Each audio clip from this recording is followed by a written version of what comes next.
कि उसके सर पे पगड़ी भी नहीं है, उसके पांव में पादुका भी नहीं है, उसका शरीर बड़ा ही दुर्बल है, आंखों में प्रेम के आंसू लिया हुआ है। शरीर से तो ऐसा प्रतीत होता है मानो कई महीनों का भूखा हो।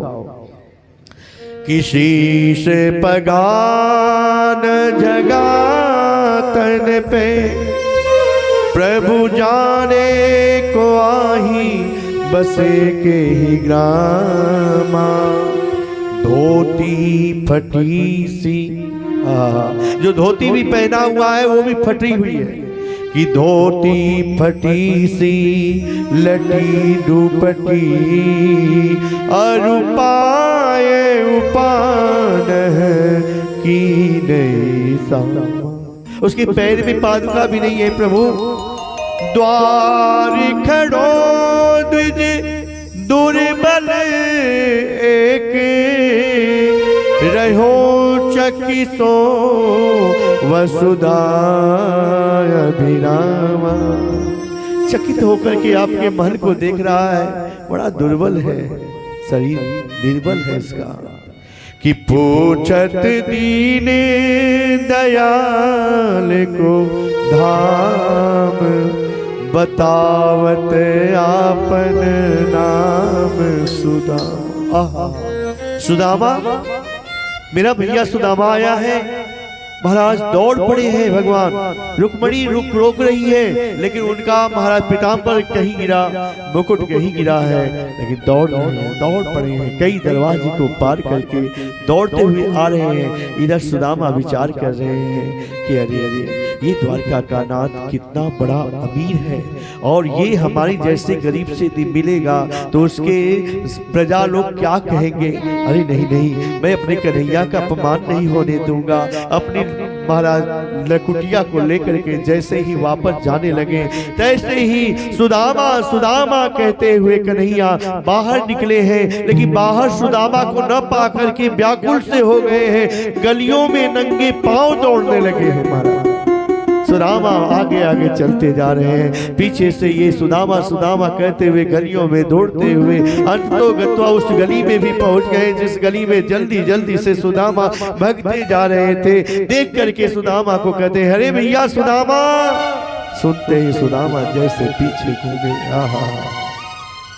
आंखों से आंसू के पनारे निकल पड़े। इधर से कन्हैया उधर से सुदामा दोनों आकर के एक में लिपट गए, और तुरंत सुदामा ने अपने आप को छुड़ाया। अरे लाला, कोई देख लेगा तो तेरी अपमान होगा।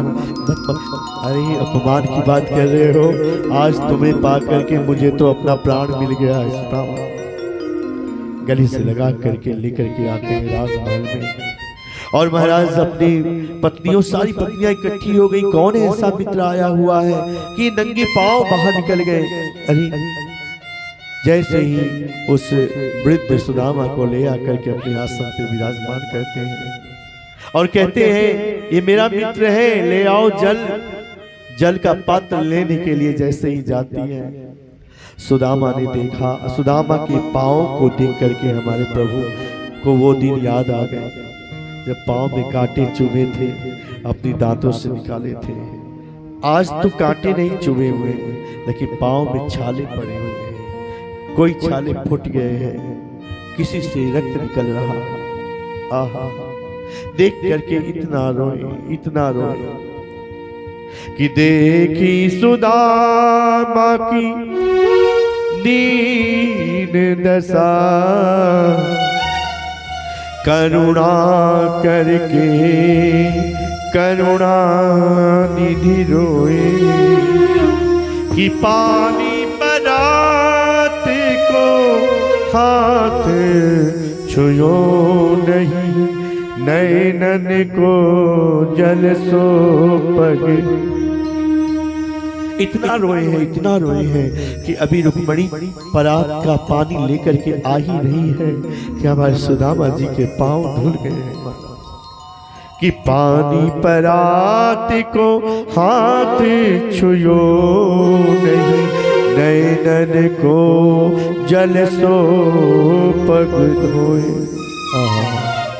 महाराज पैर धो करके उनका वस्त्र निकलवाते हैं, अपना वस्त्र धारण करवाते हैं और सुंदर सुंदर पदार्थ ले आकर के सामने रखते हैं। संकोच में सुदामा जी खाते नहीं है। अरे भैया हमारे पेट भी गड़ जाएंगे।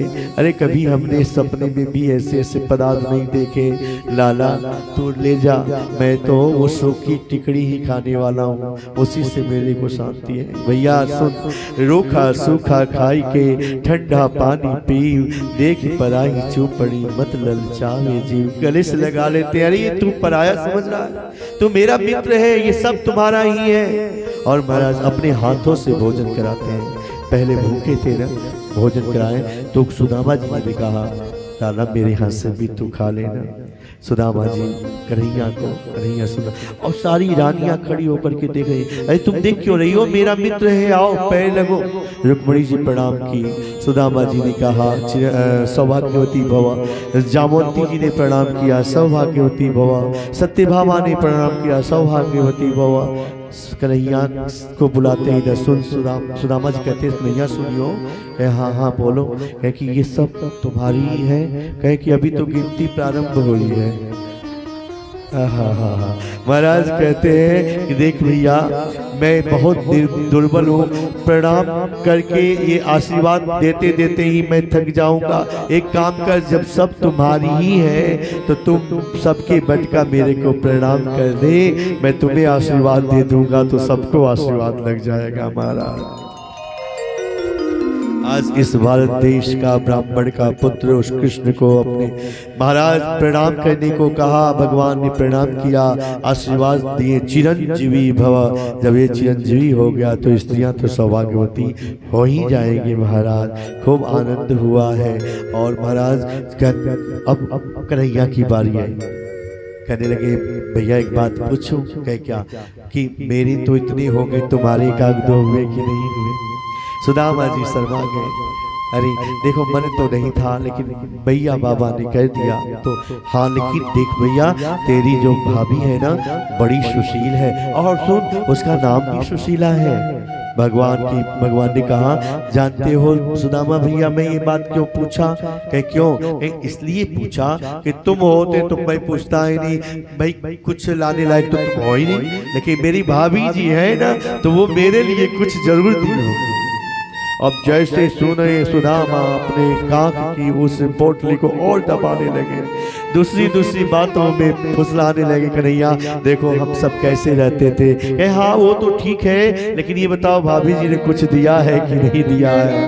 और कहने लगे बार बार महाराज बार बार कहने के बाद भी सुदामा न बताएं तो समझ गए कन्हैया, और उनके हाथ को ऊपर किए, पोटली उठाए, कहे कि तुम्हें पोटली चुराने की आदत अभी तक नहीं गई है। उस समय तो तुमने सब खा लिया, लेकिन अब मैं खाऊंगा। महाराज एक मुट्ठी खाएं, दो मुट्ठी खाएं, तीसरा जैसे खाने के लिए चले, रुक्मणी जी ने हाथ पकड़ लिया और इशारों में कह रही है कि इतना मेहरबान मत हो जाइए इस पंडित जी के ऊपर, सब कुछ लुटाने के लिए। वो भी तो पंडित जी ही थे जो आपके सीने पे लात मारे थे। कौन? भृगु ऋषि ने है। तो यह बात सुनकर के मानो इशारों में ही कह रहे हैं कि वो तो पंडित जी थे ही, लेकिन वो भी तो पंडित जी थे जो आपकी प्रेम पत्र मेरे को पहुंचाए थे, जिससे आज आप हमारी पत्नी बनी हुई हो। ये संतों की अपनी अपनी महाराज कल्पनाएं हैं, उन बातों को मैं कह रहा हूँ और आज रोक लेती है, क्योंकि भगवान ने उस सुदामा को ये अन्न खा करके ना, एक मुट्ठी खाकर एक लोग, दो मुट्ठी खा करके दो लोग प्रदान कर दिया था। सुबह हुआ, सुदामा जी तैयार हुए। भैया देख अब हम लोग मिल भी लिए, समाचार भी हो गया, अब हमें जाने दो। सुदामा जी से कहते कन्हैया हाँ हाँ जाओ। सब कह रहे हैं कि रो रहे थे जब आए तो, और एक ही दिन में जाने को कह रहा है तो कह रहे जाओ। बताइए रोकना चाहिए ना, इतने महीनों में आए हैं। ये तो बड़े नखड़बाज है महाराज, रोना इनका नखड़ा। कहे कि देखो जाओ। सुदामा भी सोच रहे हैं भैया एक बार भी बोल दे 2-4 दिन रुक जाओ, लेकिन कन्हैया ने कहा नहीं जाओ। सुदामा ठीक है लाला मैं जाऊं? हाँ हाँ जाओ। ठीक है जा रहा हूँ लाला। अच्छा जाओ ना, मैं कह तो रहा हूँ। सुदामा बाहर निकल करके जैसे चले, सोच रहे आवाज अब लगाएगा, अभी रोकेगा, तो आवाज लगाया कन्हैया। कन्हैया ने कहा ए सुदामा रुको रुको रुको, एक बार सुनो। क्या ये वापस आओ वापस। तो वापस आए तो क्या भैया रुक जाऊं तो चाह दी। ना ना रुको मत, जो पहन करके जा रहे हो मेरे कपड़े उसे उतार करके अपना कपड़ा पहन करके जाओ। आहा, जैसे ही सुदामा चले, जब दिखाई नहीं दिए हमारे कन्हैया रोना शुरू कर दिए।